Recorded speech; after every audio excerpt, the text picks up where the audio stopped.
Some voters may think President Trump has become more conservative since taking office. And according to new analysis by ontheissues.org, they may be right. Take a look. 2 years ago, then candidate Donald Trump was conservative on social and economic issues about 42% of the time. You can see how that compares to former Republican presidents. Fast forward to today, and that number jumps to 60%, only 1 point lower than Ronald Reagan. Here with me now, Harry Enten, senior political writer and analyst for 538. So what do you take away from those numbers? I just think that, there were a lot of conservatives who had argued on the campaign trail that Donald Trump wasn't a true conservative. But once he got into the White House and once he was dealing with Mitch McConnell and Paul Ryan, it's pretty clear that he has enacted a conservative agenda. Just look at the things that he's pushed. Obviously, the Obamacare repeal that didn't exactly work out, but the tax plan, that was something that Paul Ryan really wanted to do for a very long time, and they were able to get it through.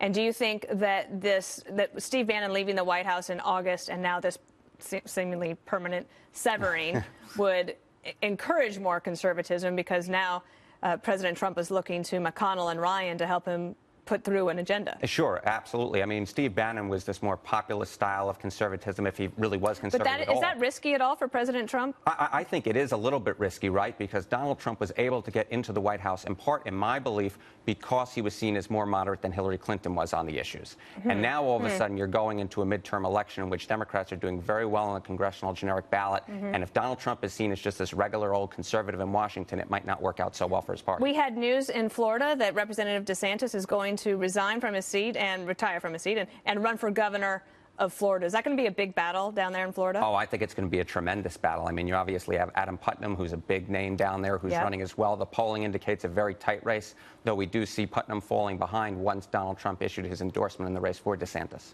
And what about the changing demographics? Do you think that will have any impact? I mean, we hear anecdotally that many people from Puerto Rico who needed to leave in order to survive have moved to Florida, perhaps temporarily, but they are establishing residency in Florida. Will that have an impact? I mean, if you've had very tight gubernatorial races down there for the past 2 cycles, so any Puerto Ricans who are coming in, and they tend to be more Democratic than Republican, could help whoever the Democratic candidate is, but we'll have to wait and see. So our viewers who don't know you might not realize that you're a big fan of the Buffalo Bills.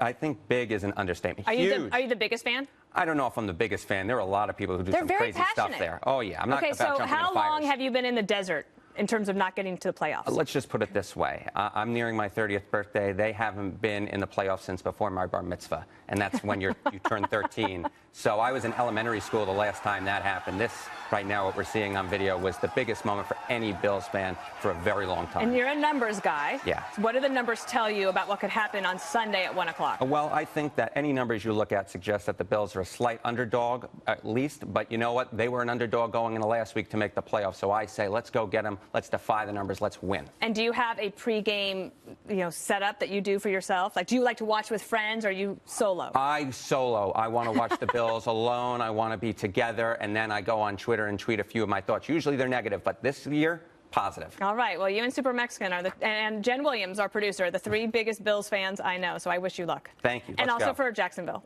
in case anyone from there is watching. All right, Harry Enten, thanks so much. Thank you.